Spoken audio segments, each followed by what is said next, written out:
श्री ज्योतिष केंद्र की ओर से आप सबों को हार्दिक शुभकामनाएं। आज हम जानेंगे नवांश यानी नवमास कुंडली कैसे बनाया जाता है। इसकी सुगम विधि से हम लोग आज बनाना सीखेंगे। नवमास कुंडली क्यों बनाना आवश्यक है, इसके बारे में हम आज चर्चा करते हैं। नवमास कुंडली से हमें पत्नी तथा पत्नी से संबंधित सभी जानकारियाँ प्राप्त होती है।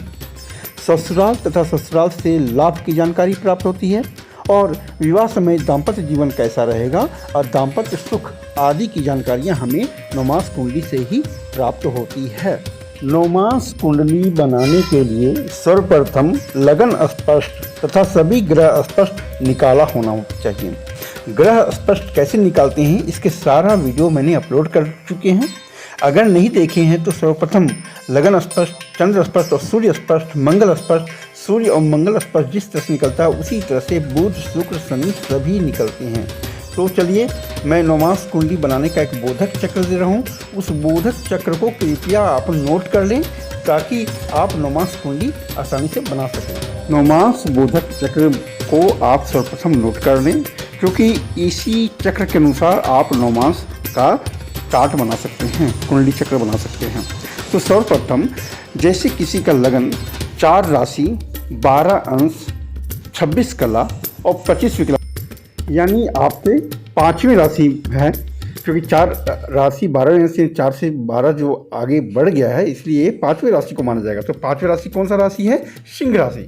तो सिंह राशि पे जाएंगे, टेबल पे देख लीजिए, यहाँ लिखा हुआ मेष, वृष, मिथुन, कर्क, सिंह। सिंह राशि का टेबल पे गए, वहाँ पे हम 12 अंश और 26 कला कहाँ पे है टेबल से देखें तो 10 नीचे देखिए आप 3 20 पर 6 40 6 40 और 10 से 13 20। तो 10 से 13 20 यानी 10 के बाद 11 12 आ गया, यानी 13 20 वाले टेबल पे जाएंगे और 13 20 के पोस्टर से सिंह में जैसे जाएंगे वहाँ पे क्या लिखा हुआ है? 4, यानी आपका कर्क राशि में आपका लगन बैठेगा, यानी आपका नवमास का जो लगन चक्र है वो क्या हो जाएगा? कर्क हो जाएगा।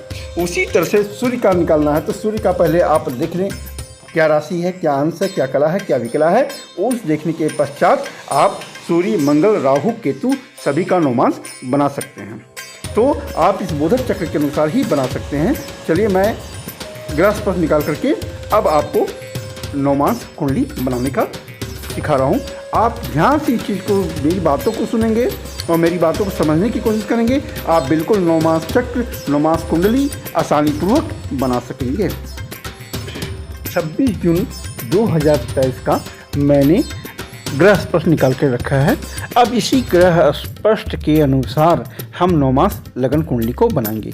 तो आप सर्वप्रथम नवमास का बोधक चक्र को अपने कॉपी में नोट करके बगल में रख लें और इसके बाद ग्रह स्पष्ट के अनुसार आप नवमास कुंडली में डालें। हमारा लगन स्पष्ट जो निकल कर आया है वह 3 राशि, 2 अंश, 38 कला और 26 वकला है। तो 3 राशि 2 अंश यानी 3 राशि 0 0 रहता तो 3 ही होता, लेकिन 3 से जब 0 से 1 बढ़ेगा तो चौथे में चला जाएगा। तो चौथा कौन सी राशि हमारा होता है? कर्क राशि। तो कर्क राशि में 0 अंश से 3 20 कला तक में आप देखिए 3 अंश 20 कला तक के बीच में, यानी हमारा 2 अंश 38 कला है, तो यानी 3 अंश 20 कला जो लिखा हुआ है उसके बोधक चक्र में जाएंगे और कर्क राशि, क्योंकि हमारा 3 राशि 2 अंश था तो कर्क राशि में जाएंगे।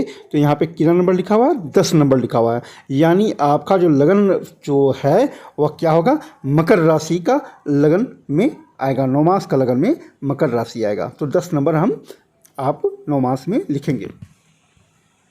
अब ठीक इसके बाएं ओर यानी दूसरे भाव में 11 नंबर चला आएगा, तीसरे भाव में 12 नंबर चला आएगा, चौथे भाव में 1 आ जाएगा, 5वें भाव में 2 नंबर आ जाएगा यानी वृष राशि, 6ठे भाव में मिथुन राशि, 7वें भाव में कर्क राशि 4 नंबर, 8वें भाव में सिंह राशि, 9वें भाव में कन्या राशि, 10वें भाव में आपका तुला राशि आ जाएगा, 11वें भाव में आपका वृश्चिक राशि आएगा और 12वें भाव में आपका धनु राशि आ जाएगा।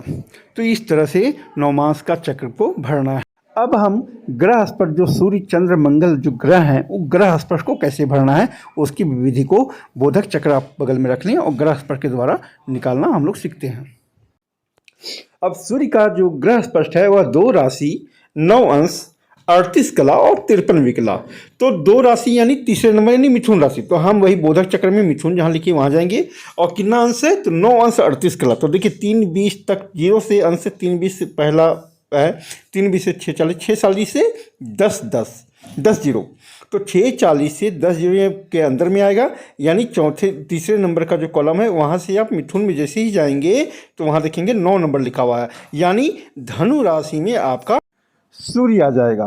तो उसी तरह से ग्रह स्पष्ट देखकर और नवमास बोधक चक्र देखते हुए चंद्र, मंगल, शुक्र सभी ग्रह का जो नंबर आएगी उस नंबर में लिख देना है। यही नवमास बोधक चक्र बनाने का तरीका है। तो आप अच्छी तरह समझ गए होंगे। अगर किसी भी तरह की दिक्कत हो तो कमेंट बॉक्स में प्लीज़ कमेंट करेंगे, तो मैं और अच्छी तरह बनाने का प्रयास करूँगा। धन्यवाद।